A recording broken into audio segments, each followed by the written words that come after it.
এ মুসলমান গভীর মনোযোগ। আল্লাহ তাআলা দয়া করে মায়া করে রিয়াজুল জান্নাহ বেহেশতের বাগানে আসার মতো বসার মতো সুযোগ দান করলো। এ সময় কত মানুষ জেলখানায়, কত মানুষ হাসপাতালে, কত মানুষ মৃত্যু শয্যায় সজ্জিত। আমার আল্লাহ জেলখানায় নেন নাই, আমার আল্লাহ হাসপাতালে নেন নাই, এই রিয়াজুল জান্নাহ বেহেশতের বাগানে বসার মতো সুযোগ দান করলো। উচ্চ কণ্ঠে আওয়াজ দিয়ে চিল্লায় বলেন আলহামদুলিল্লাহ। বান্দা যখন রিয়াজুল জান্নাহ বেহেশতের বাগানের দিকে রওনা হয়ে যায়, এ দুনিয়ার মুসলমান, প্রতিটা কদমে কদমে তার সগীরা গুনাহগুলো মাফ হয়ে যায়। কি গুনাহ? সগীরা গুনাহগুলো মাফ হয়ে যায়। শুধু বাড়ি থেকে নিয়ত করেছেন রিয়াজুল জান্নাহ বেহেশতের বাগানে যাবেন, রওনা দিয়েছেন, প্রতিটা কদমে কদমে আমার আল্লাহ সগীরা গুনাহগুলো মাফ করে দিয়েছেন। আমরা শুধু সগীরা গুনাহ করি নাই, পদে পদে করছি কবিরা গুনাহ। নামাজ ছেড়ে দিয়া কবিরা গুনাহ, মিথ্যা বলা কবিরা গুনাহ। মুসলমান শুনে নাও, বেগানা মহিলার সঙ্গে দেখা দিয়া কবিরা গুনাহ, বেগানা পুরুষের সঙ্গে দেখা দিয়া কবিরা গুনাহ। হাজার প্রকার গুনাহ করেছেন। এই গুনাহ থেকে যদি মাফ করাইতে চান, আল্লামা কুতুবী রাহমাতুল্লাহ বয়ান করে দুনিয়ার মানুষ শুনে নাও, পৃথিবীর মধ্যে যদি রিয়াজুল জান্নাহ বেহেশতের বাগানের সংবাদ শুনতে পাও, ওই বাগানখানে আঁকড়ে ধরে খাস তওবা করবা। আল্লাহ দরবারে চোখের পানি ছেড়ে যদি কোনো বান্দা কান্দে, কারণ তওবার দরজা কিয়ামত পর্যন্ত খোলা। কিয়ামত পর্যন্ত কোনো নবী আইতো না, কিয়ামত পর্যন্ত তওবার দরজা খোলা আছে। জাহান্নামের ভয়, কবরের ভয় যে বান্দা চোখের পানি ছেড়ে আল্লাহর দরবারে কান্দে, আমার আল্লাহ দরিয়া দরিয়া গুনাহগুলো মাফ করে দেয়। জোরে বলেন মারহাবা। তওবার দরজা কিয়ামত পর্যন্ত খোলা থাকবে, নবীদের দরজা বন্ধ হয়ে গেছে।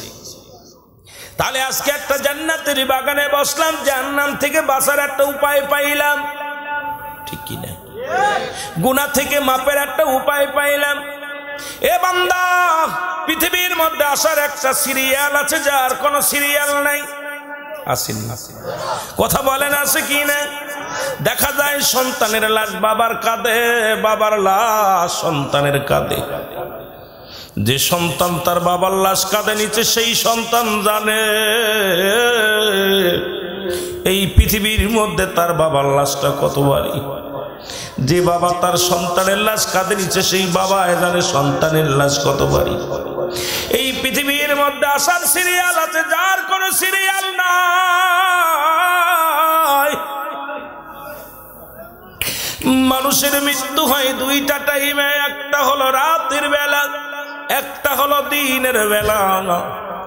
দিন শুরু করেছেন আপনি, দিন শেষ করেছেন, মৃত্যুবরণ করেন নাই। রাত শুরু করেছেন, 9টা পার হয়ে গেছে, এখনো মৃত্যুবরণ করেন নাই। রে মুসলমান, রাত শেষ করতে পারবেন কেউ বলতে পারি না। এই পৃথিবী ছেড়ে চলে যাব, এর মধ্যে কোনো সন্দেহ নাই। যারা বলেন ঠিক কিনা? কুল্লু নাফসিন, অস্বীকার করার মতো ক্ষমতা কারোর আছে? যদি বলেন আছে। এরে আজ না হয় কাল তুমি যাইবা কবরে, মরার পরে দেখবে চেয়ে গো তোমার সবই রইল পড়ে, মরার পরে। আমরা আলোচনায় ঢুকবো, জোরে জোরে বলেন।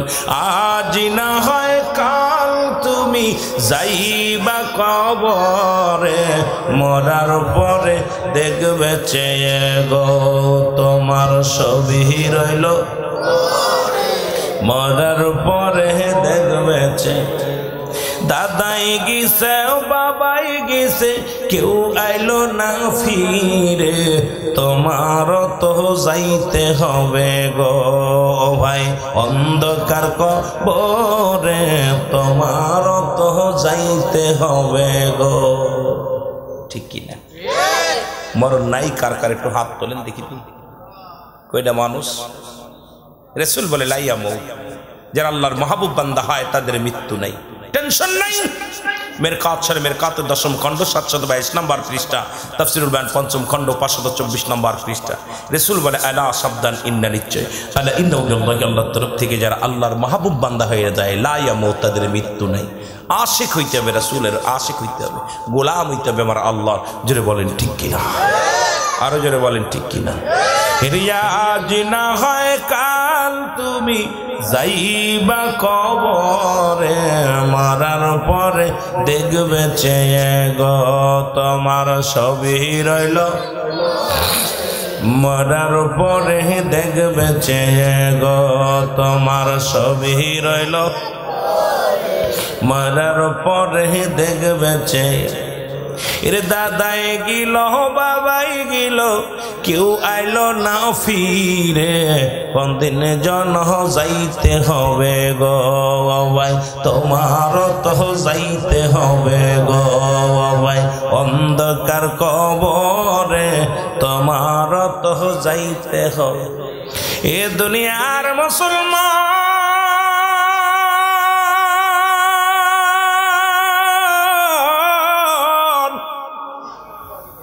আমি বলতেছিলাম মানুষের মৃত্যু হয় দুইটা টাইমে গো, একটা হলো রাতের বেলা, একটা হলো দিনের বেলা। দিন শেষ করে শুরু করেছে আমার আল্লাহ নামাজ দিয়া, রাতও শুরু করেছে আমার আল্লাহ নামাজ দিয়া। দিনের শুরু হলো ফজরের বান্দা, এই কনকনে শীতের মধ্যে ঠান্ডা পানি দিয়ে ওযু করিয়া বান্দারে তুমি ঘর থেকে বাইর হইয়া গেলা। ও বান্দা শুই না নাও, ফজরের 2 রাকাত সুন্নাত নামাজ তুমি আদায় করলা, সঙ্গে সঙ্গে তুমি আমার নবীর প্রেমিক হইয়া গেলা। এইবার 2 রাকাত ফরজ নামাজ তুমি আদায় করলা, সঙ্গে সঙ্গে তুমি আমার আল্লাহর গোলাম হয়ে গেলা। এখন দিনের মধ্যে যদি তোমার মৃত্যু হয়, তোমার মৃত্যুটা হবে আমার রাসূলের প্রেমিক আল্লাহর গোলাম। জোরে জোরে চিল্লায়া বলা যাবে না আল্লাহু আকবার। এ মুসলমান, দিনের মধ্যে তোমার মৃত্যু হয় নাই, রাতে মৃত্যু হবে, এর মধ্যে কোনো সন্দেহ নাই। কত মানুষ ঘুমের ঘরে মারা যায়, খাবার খাইতে যে মারা যায়, রাস্তাঘাটে মরে যায়, নামাজগত অবস্থায় মারা যায়, ঠিক কিনা? কত মানুষ বিছনায় ঘুমাইলো আর উঠতে পারে না, কত মানুষ সিজদার মধ্যে যায়, দ্বিতীয় সিজদা দেওয়ার ক্ষমতা আমার আল্লাহ দেয় নাই। এর রাতের মৃত্যু যদি হয়, রাতের শুরু হলো মাগরিব, ও বান্দা 3 রাকাত ফরজ নামাজ তুমি আদায় করলা, সঙ্গে সঙ্গে তুমি আমার আল্লাহর গোলাম হয়ে গেলা। এবার 2 রাকাত সুন্নাত নামাজ তুমি যখন আদায় করলা, সঙ্গে সঙ্গে তুমি আমার নবীর প্রেমিক হয়ে গেলা। এখন রাতের মধ্যে যদি তোমার মৃত্যু হয়, তোমার মৃত্যুটা হবে আমার রাসূলের প্রেমিক আল্লাহর গোলাম। জোরে জোরে চিল্লায়া বলা যাবে না আল্লাহু আকবার। এই হালাতে যদি মৃত্যু হয়, জীবনটা ধন্য। কথা বলেন না কেন? আল্লাহর গোলামের কোনো টেনশন আছে? কথা বলেন। আল্লাহর যিনি গোলামি করতে পারলো, আল্লাহর দাসত্ব করতে পারলো, আমার আল্লাহর হুকুম মেনে যারা চলে গেল, রাসূলের সুন্নাত তরিকায় যাদের জীবন গড়ে চলে গেল, তাদের কি ভয় থাকতে পারে? তাদের ভয় নাই, তাদের কোনো টেনশন, তাদের কোনো টেনশন নেই। আমার ভাইরা, আমার বন্ধুরা, আমার গভীর মনোযোগ। এই জন্য মানুষের 3টা বিপদ। নাম্বার 1 হলো মানুষের মরণ, নাম্বার 2 হলো কবর, নাম্বার 3 হলো কিয়ামতের ময়দান।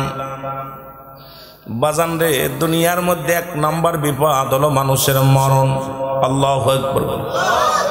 আর একটু 1 নাম্বার বিপদ হলো মরণ। এই মরণের পেয়ালা পান করতে হবে গো। আল্লামা মুফতি আমজাদ আলী সাহেব একটা কিতাব লিখলেন, কিতাবের নাম্বারে শরিয়াত। এই কিতাবের মধ্যে উনি লিখতে যা বললেন, দুনিয়ার মানুষ শোনো, মানুষ যখন সহজ মৃত্যুবরণ করে, মানুষের যখন সাধারণ মৃত্যু হয় 70টা তাজা উটের গায়ের জবাই না করে 70টা তাজা উটের গায়ের চামড়া জবাই না করিয়া উল্টো দিকে টান দিয়া লবণ আর মরিচ লাগায় দিলে যতটুক যন্ত্রণা হয় এর চাইতে 70 গুণ যন্ত্রণা হলো একটা সাধারণ মৃত্যু। ও মুসলমান শুনে নাও, এখন আমরা মরণকালে অনেকে পায়খানা করে